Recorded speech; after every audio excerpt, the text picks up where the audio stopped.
A newlywed humorous girl just got pregnant, and her husband unexpectedly passed away. She had just buried her husband with her own hands when she received a marriage proposal from a stranger. Faced with the sudden proposal, she instinctively refused. However, the man did not give up because of her indifference but sincerely explained his reasons for doing so. It turned out that he had lost his wife a few years ago and had been living with his daughter ever since. But the lack of maternal love had severely affected his daughter's personality, and she often couldn't control her emotions. To find a motherly love for his daughter, he mustered the courage to propose under such circumstances, and she had just arrived here with her husband a few days ago. She was originally an artistic young woman from a big city in the East. For her husband's dream, she followed him all the way here, finally finding an ideal place to settle down. She thought a beautiful life was about to begin, but unexpectedly, that night, an extra horse appeared. Her husband died tragically in a fall while chasing the lost horse, leaving her alone to survive in this unfamiliar place. The nearby villagers told her that winter was coming soon, and she would have to wait until spring next year for a carriage to return to the east. Maddie had no money, no shelter from the wind and rain, and no ability to survive the cold alone. Davis's proposal was almost the only means of livelihood for her and the baby at the moment. But on one side was the bond of marriage, and on the other was the issue of survival. However, just as she hesitated, Davis promised that if she agreed now, he would prepare the travel expenses for her to return home next year. This condition undoubtedly moved Maddie and made her decide to solve the immediate problem of food and clothing first. So, the next day, she followed Davis to the farm, ready to embrace a new life here. However, as soon as she arrived, she had second thoughts because Davis's daughter, Maisie, was very wild, strong-willed, and rude, more like a boy. Even if she only stayed for one winter, she didn't want to live in such an environment. But a kind neighbor advised her that only by solving the immediate entanglement could she take control of her own life. Maddie had no choice but to reluctantly accept reality. So, that afternoon, she and Davis went to the church for a simple and somewhat shabby wedding. There were no blessings from friends and family, no exchanged vows, and even when the pastor asked them to hold hands, Maddie seemed a bit resistant and at a loss. After saying, "I do," as required, she immediately withdrew her hand from Davis's. After the simple wedding, Davis took Maddie and Maisie home. However, as soon as she got home, Maxie hid in her secret base. Fortunately, Davis was very considerate. He not only cleaned the room again but also gave the bedroom to Marty while he moved to the stable next door. Even so, Marty wasn't very moved. She quietly walked into the room and closed the door. She wanted to follow her husband, but she didn't want the child in her belly to miss seeing this world. Thinking of this, she silently started crying again. Until late at night, she was still tearful and groggy. It wasn't until noon the next day that she weakly walked out of the room. By then, Davis and his daughter had already finished lunch. Maxie, disliking such scolding, began to mock. "I thought you died in there." Davis quickly interrupted his daughter, saying that later he had something to do and would take her out, probably returning by dinner time. "I've left lunch for you in the pot, remember to eat." With that, she took her daughter and left the house. The purpose was to give Marty some time alone. Seeing the still warm food on the stove, Marty, who hadn't eaten for 2 days, couldn't care about any ladylike manners and started devouring the food with her hands. After eating her fill, she walked out of the room. Seeing the swing under the tree, she couldn't help but sit on it. The air was fresh around her, and the scenery behind her was beautiful. But her mind was filled with images of her husband's promise to create a beautiful home. Yet, thinking that everything had become an unfulfilled wish, she burst into tears again.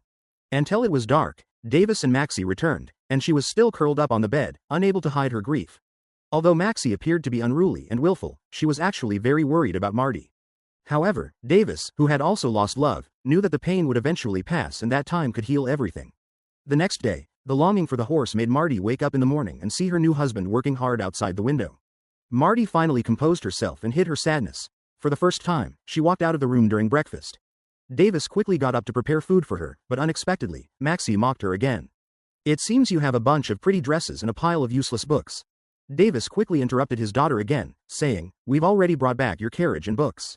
It turned out they had gone to get her things yesterday. Seeing her old belongings returned, Marty was filled with emotion and gratitude.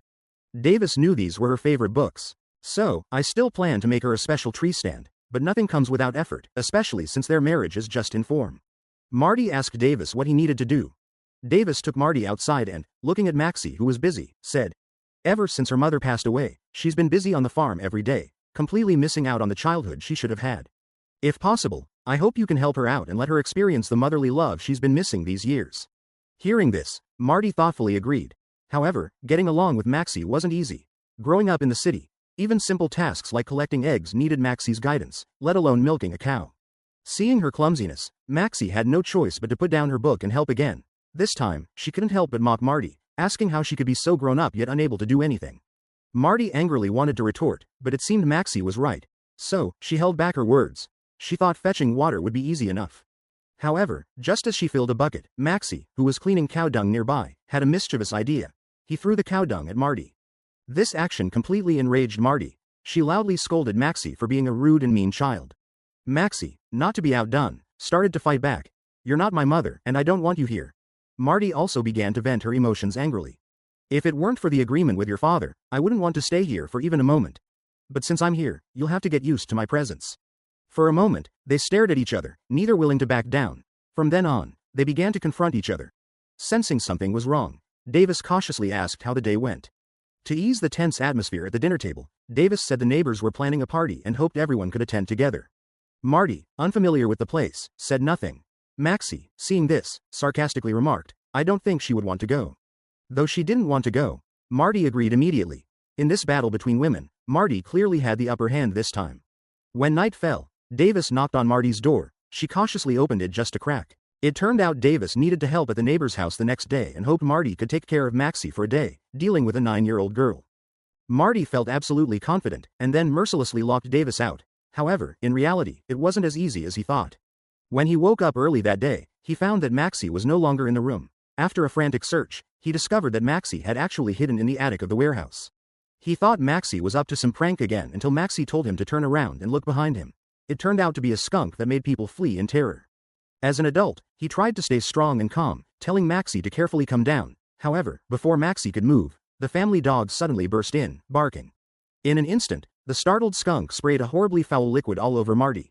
The smell was so bad that even Maxie in the attic couldn't stand it. To get rid of the stench, Marty had no choice but to let Maxie smear him with tomatoes. While preparing dinner, Maxie kept telling her to check the pancakes in the pan and then to look at the fire in the fireplace. Marty, who wasn't very good at cooking, accidentally hurt her hand. Fortunately, Davis happened to come back from outside and gently treated Marty's wound. Meanwhile, Maxie, who was helping to get the medicine, started mocking again. Your burnt pancakes really look burnt. When Davis smelled the strange odor on Marty, Maxie grinned mischievously at his father and said, You'll need to buy more tomatoes tomorrow. Today, to get rid of the stench, they used up all the tomatoes at home. Actually, he didn't dislike Marty, he just didn't want anyone to replace his mother's place. The next day, Davis planned to go to town to buy some supplies. He asked Marty if she wanted to come along. However, before Marty could answer, no, he sarcastically added before getting in the car, I hope you don't make burnt pancakes again. I can make delicious fried chicken, you know. Seeing his smug expression instantly sparked Marty's competitive spirit. As soon as the two women left, he started flipping through books. He didn't believe he couldn't learn something that even a 9-year-old could do. After reading the basic theory, he went straight into the chicken coop. Unexpectedly, for someone with no experience, just catching a chicken took all his strength. As for killing the chicken, he had no experience at all. He picked up a large axe over a meter long, closed his eyes, and swung it down hard. When he opened his eyes, the chicken was unharmed and strutted away as if it didn't recognize him. This really infuriated Marty. So she grabbed the axe and rushed into the chicken coop. In no time, she walked into the kitchen with an even plumper chicken. When the two women returned from their outing, seeing the mess under the axe, Maxie thought bandits had raided the village. However, her father was happily silent. When they entered the room, the floor was covered with chicken feathers, but Maddie proudly presented a plate of fried chicken.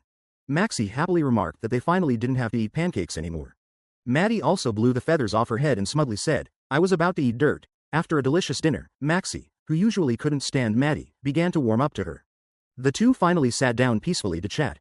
Watching Maddie constantly adjust her skirt, Maxie was reminded of her late mother and, for the first time, opened up about her feelings. She said her mother loved making skirts, and the designs she created would make these skirts pale in comparison. Maddie noticed the surge of longing in her heart and asked if she missed her mother. But Maxie refused to answer, just lay on the bed, and fell asleep buried in deep longing. After she fell asleep, Maddie finally had some time alone. She wanted to take a hot bath to relieve her recent fatigue. Unexpectedly, a sudden wave of drowsiness made her fall asleep in the bathtub.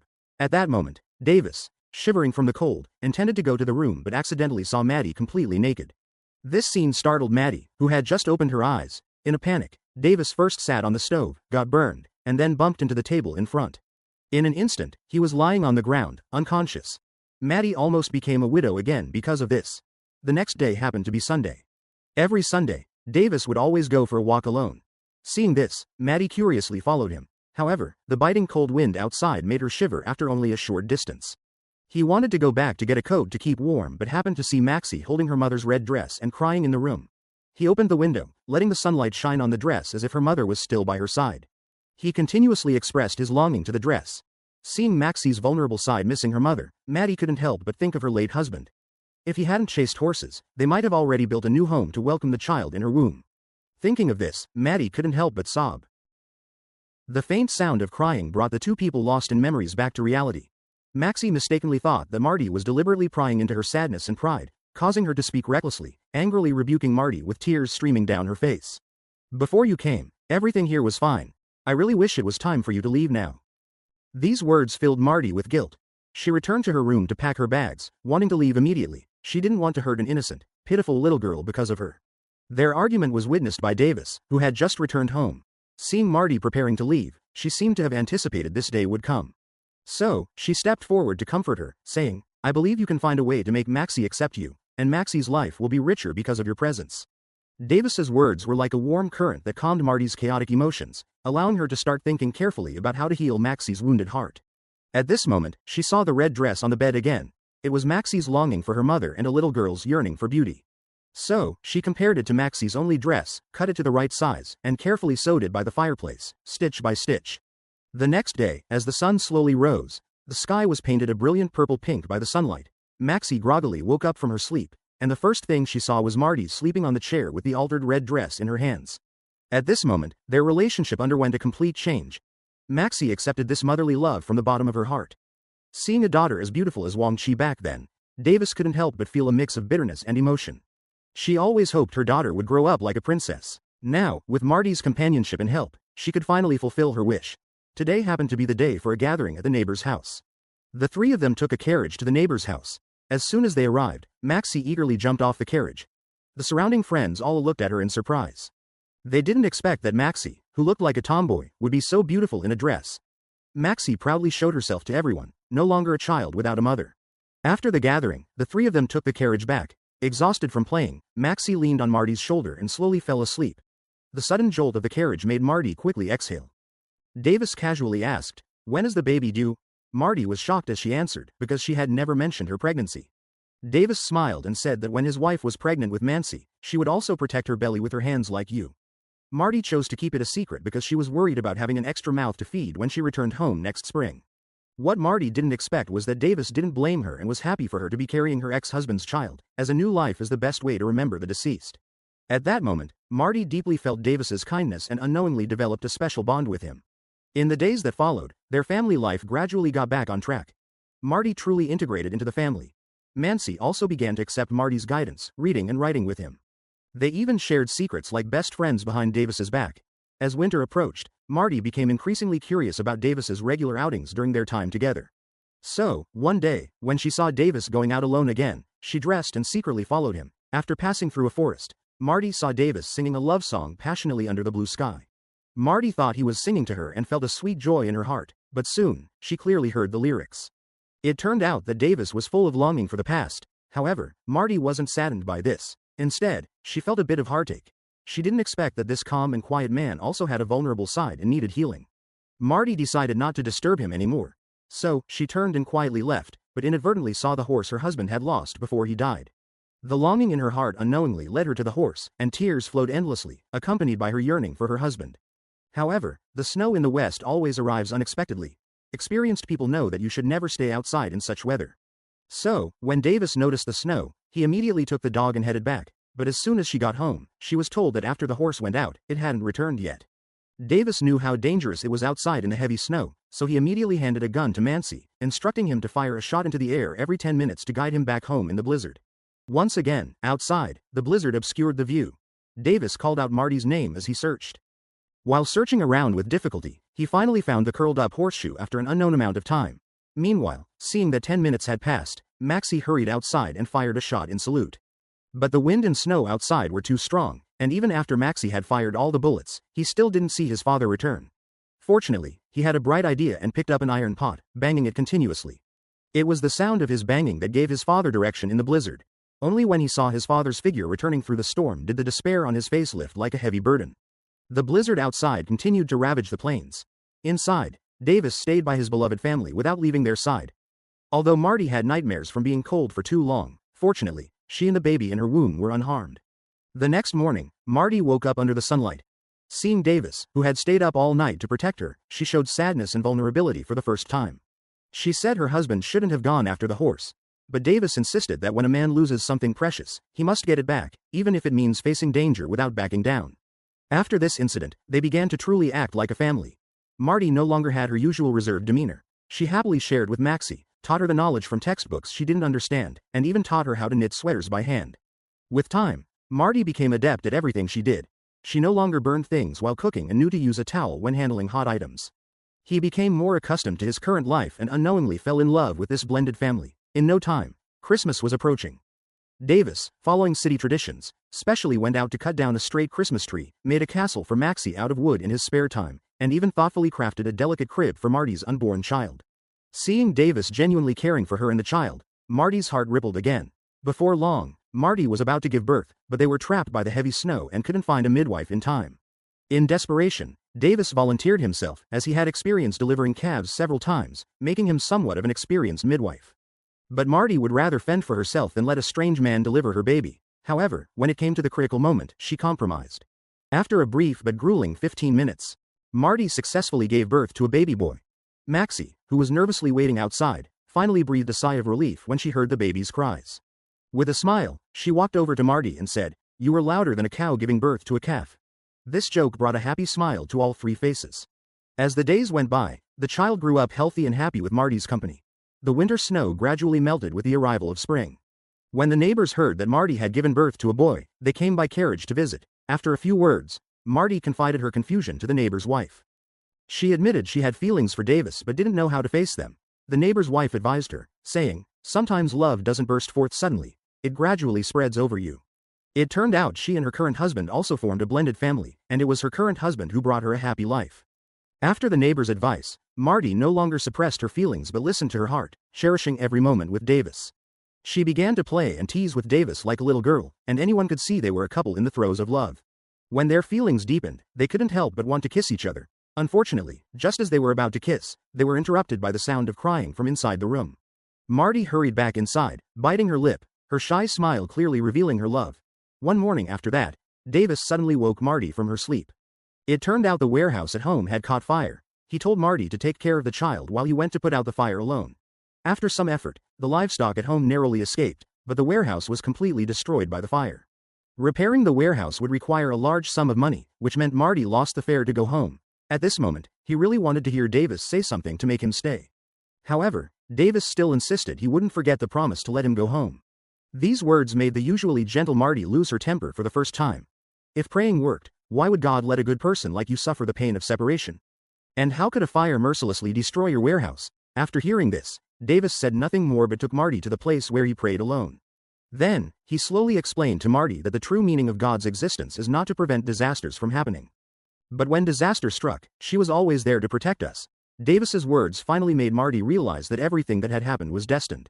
She closed her eyes and remembered the pain in her heart when her husband passed away, remembered Davis's request to shield her from the storm, remembered her initial indifference and Maxie's tears when she wanted to drive her away. She changed this father and daughter, and they warmed her heart in return. The moments of mutual understanding and love between the three of them flashed through her mind. When Marty opened her eyes again, the smile on her face showed she had made up her mind, but out of feminine modesty. She still didn't want to say it directly, so she wrote a letter full of love and reluctance, placed it in Davis's diary, hoping that after reading it, she would take the initiative to stay. But just as Martin was eagerly waiting for Davis to ask her to stay, Davis showed no reaction. It turned out that the letter had fallen to the ground when Maxie was taking something. She thought Marty wanted to leave and didn't want to stay, so they missed each other's true feelings.